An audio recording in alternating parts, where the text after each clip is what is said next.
Hola, mi nombre es Dayana Guadalupe Márquez Suárez. Actualmente estoy cursando el quinto semestre en la licenciatura de Administración y hoy les voy a hablar acerca de las personas morales. Una persona moral es la unión de grupos de personas para un beneficio social. Estas dependen de las necesidades de los socios y se caracterizan por tener domicilio, nombre, nacionalidad, capacidad y patrimonio. Unos ejemplos claros de personas morales que se pueden decir son como la empresa Bimbo, Banamex, Del Valle, La Ford y DIP. Obligaciones de las personas morales y facultades de la autoridad fiscal.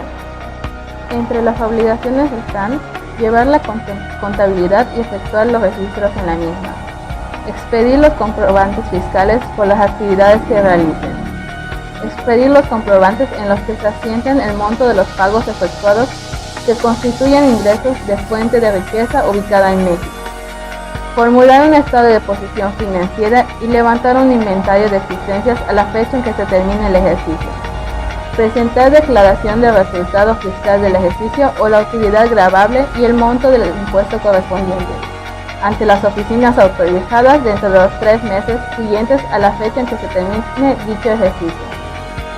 Presentar a más tardar el día 15 de febrero de cada año ante las autoridades fiscales y mediante la forma oficial que al efecto aprueben dichas autoridades la información del saldo insoluto al 31 de diciembre del año anterior.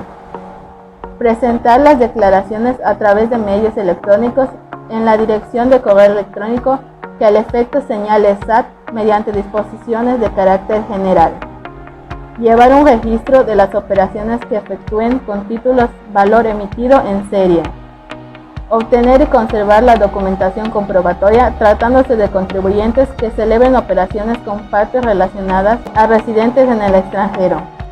Los contribuyentes que realicen actividades empresariales cuyos ingresos en el ejercicio inmediato anterior no hayan excedido de 13 millones, así como los contribuyentes cuyos ingresos derivados de prestación de servicios profesionales no hubiesen excedido en dicho ejercicio de 3 millones, no estarán obligados a cumplir con la obligación establecida, excepto aquellos que tengan el carácter de contratistas o signatorios en términos de la Ley de Ingresos sobre Hidrocarburos. Presentar conjuntamente con la declaración de ejercicio la información de las operaciones que realicen con partes relacionadas a los residentes en el extranjero, efectuadas durante el año de calendario inmediato anterior, que se soliciten mediante la forma oficial que al efecto aprueben las autoridades fiscales. Tratándose de personas morales que hagan los pagos por conceptos de dividendos o utilidades a personas morales, deberán efectuar los pagos con cheque nominativo no negociable del contribuyente expedido a nombre del accionista o a través de transferencias de fondos reguladas por el Banco de México. Tratándose de personas morales que celebren operaciones con partes relacionadas, estos deberán determinar sus ingresos acumulables y sus deducciones autorizadas, considerando para estas operaciones los precios y montos de contraprestaciones que hubieran utilizado con o entre partes independientes en operaciones comparables. Presentar a más tardar el día 15 de febrero de cada año ante las oficinas autorizadas. Llevar un control de inventarios de mercancías, materias primas, productos en proceso y productos terminados. Informar a las autoridades fiscales a través de los medios y formatos electrónicos que señale el Servicio de Administración Tributaria mediante reglas de carácter general a más tardar el día 17 del mes inmediato posterior a aquel en el que se realice la operación. Informar a las autoridades fiscales a través de los medios y formatos que para tal efecto señale el SAT mediante reglas de carácter general de los préstamos, aportaciones para futuros aumentos o aumentos de capital que reciban en efectivo en moneda nacional o extranjera, mayores a 600,000 dentro de los 15 días posteriores a aquel en el que se reciban las cantidades correspondientes.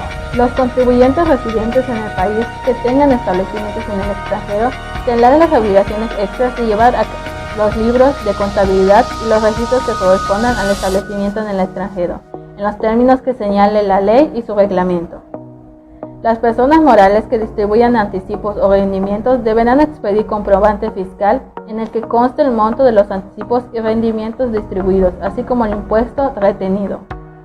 Tratándose de contribuyentes que hayan optado por dictaminarse deberán dar a conocer en la Asamblea General Ordinaria de Accionistas un reporte en el que se informe sobre el cumplimiento de las obligaciones fiscales a su cargo en el ejercicio fiscal.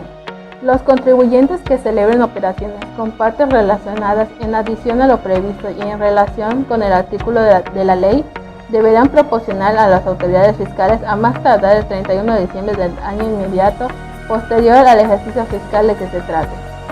Las personas morales residentes en México que reduzcan su capital determinarán la utilidad distribuida.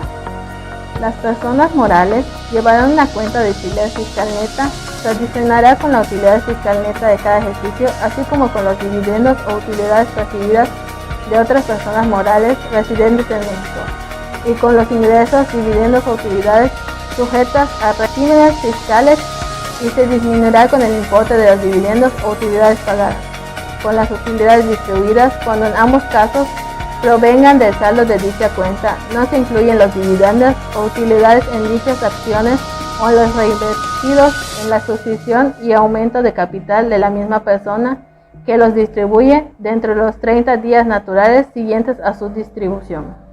Ingreso acumulable. Las personas morales residentes en el país, incluida la asociación en participación, acumularán la totalidad de los ingresos en efectivo, en bienes, en servicios, en crédito o de cualquier otro tipo que obtengan en el ejercicio, inclusive los provenientes de su establecimiento en el extranjero. Se consideran que los ingresos se obtienen en aquellos casos no previstos en las fechas que se señalan conforme a los siguientes, tratándose de enajenación de bienes o prestación de servicios, ya sea que se expida el comprobante fiscal que ampare el precio o la contraprestación pactada, se envíe o entregue materialmente el bien o cuando se presta el servicio o se cobre o sea exigible total o parcialmente el precio o la contraprestación, aun cuando provenga de anticipos. Otorgamiento del uso o goce temporal de bienes cuando se cobre total o parcialmente las contraprestaciones o cuando estos sean exigibles a favor de quien efectúe dicho otorgamiento o se pida el comprobante fiscal que ampare el precio o la contraprestación pactada. Obtención de ingresos provenientes de contratos de arrendamiento financiero. Los contribuyentes podrán optar por considerar como ingresos obtenidos en el ejercicio el total de precio pactado o la parte de precio exigible durante el mismo. Ingresos derivados de deudas no cubiertas por el contribuyente en el mes en el que se consume el plazo de prescripción o en el mes en el que se cumpla el plazo. Se consideran ingresos acumulables. Dependiendo de la demanda de los consumidores, se establecerán precios y dependerá de la variación de su precio del producto. Las cuentas y las fluctuaciones a corto y largo plazo, que a su vez estarán determinadas ya sea por contar con suficiente materia prima para la elaboración del producto, de percances imprevistos que pudieran suceder, causando que no se pueda elaborar el producto en mayor cantidad.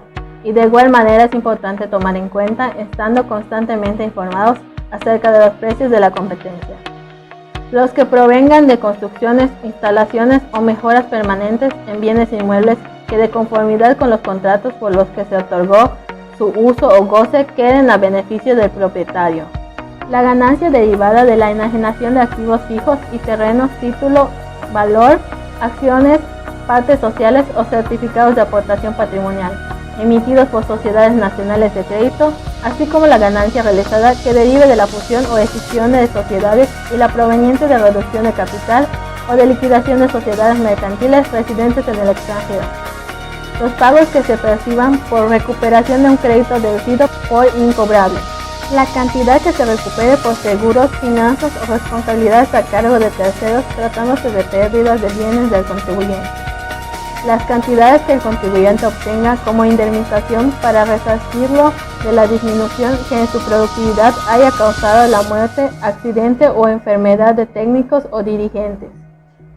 Las cantidades que se perciban para efectuar gastos por cuentas de tercero, salvo que dichos gastos sean respaldados con comprobantes fiscales a nombre de aquel por cuenta de quien se efectúa el gasto.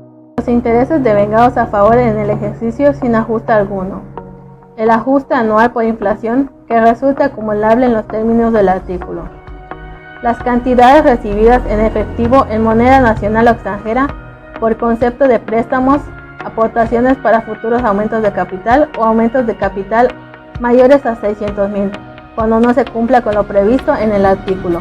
Para determinar la ganancia por la enajenación de terrenos, de títulos de valor que representan las propiedades de bienes, excepto tratándose de mercancías, así como de materia prima, productos semiterminados o terminados, así como de otros títulos de valor, cuyos rendimientos no se consideran intereses en los términos de la presente ley. Los ingresos percibidos por operaciones financieras referidas a un subyacente que no cotice en un mercado reconocido, de acuerdo a lo establecido en el artículo 16c del Código Fiscal de la Federación, incluyendo las cantidades iniciales que se perciban, se acumularán en el momento en el que sean exigibles o cuando se ejerza la opción, lo que suceda primero.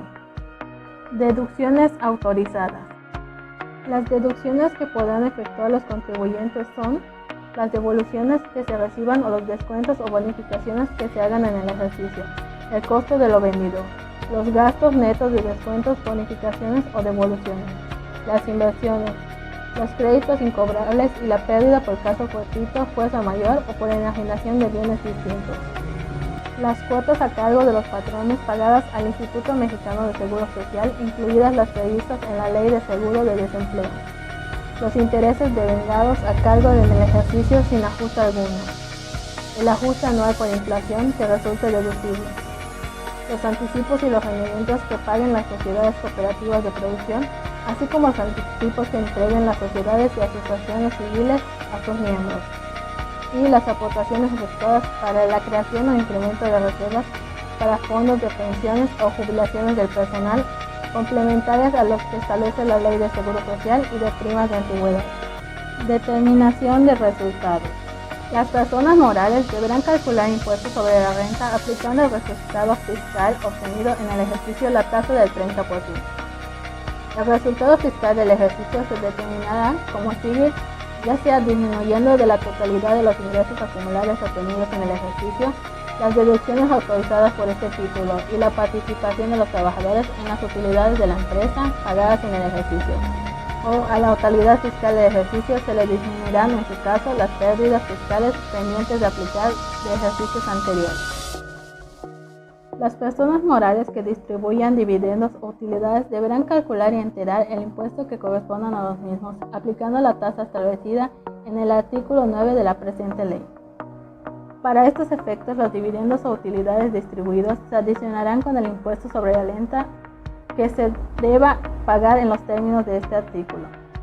Para determinar el impuesto que se debe adicionar a los dividendos o utilidades, estos se deberán multiplicar por el factor de 1.4286 y al resultado se le aplicará la tasa establecida en el citado artículo de esta ley. Tratándose de la distribución de dividendos o utilidades mediante el aumento de partes sociales o la entrega de acciones de la misma persona moral, o cuando se reinviertan en la suscripción y pago del aumento de capital de la misma persona dentro de los 30 días naturales siguientes a su distribución. En caso de tratarse de intereses que se deriven de créditos otorgados a personas morales o a establecimientos permanentes en el país de residentes en el extranjero por personas residentes en México o en el extranjero que sean partes relacionadas de la persona que paga el crédito, los contribuyentes considerarán para efectos de esta ley que los intereses derivados de dichos créditos tendrán el tratamiento fiscal de dividendos cuando se actualicen. Se determina dentro del mes siguiente a la fecha en la que termine la liquidación de una sociedad. El liquidador deberá presentar la declaración final del ejercicio de liquidación. El liquidador deberá presentar pagos provisionales mensuales a cuenta del impuesto del ejercicio de liquidación a más tardar el día 17 del mes inmediato posterior a aquel al que corresponde el pago en tanto se lleva a cabo la liquidación total del activo. También cuando se realicen actividades empresariales a través de un fideicomiso. La fiduciaria determinará en los términos del título de esta ley el resultado de la pérdida fiscal de dichas actividades en cada ejercicio y cumplirá por cuenta del conjunto de los fideicomisarios las obligaciones señaladas en esta ley, incluso la de efectuar pagos provisionales. Los contribuyentes sujetos a un procedimiento de concurso mercantil podrán disminuir el monto de las deudas perdonadas conforme al convenio suscrito con sus acreedores reconocidos en los términos establecidos en la Ley de Concursos Mercantiles. de las pérdidas pendientes de distribuir que tengan en el ejercicio en el que dichos acreedores restauran las deudas citadas.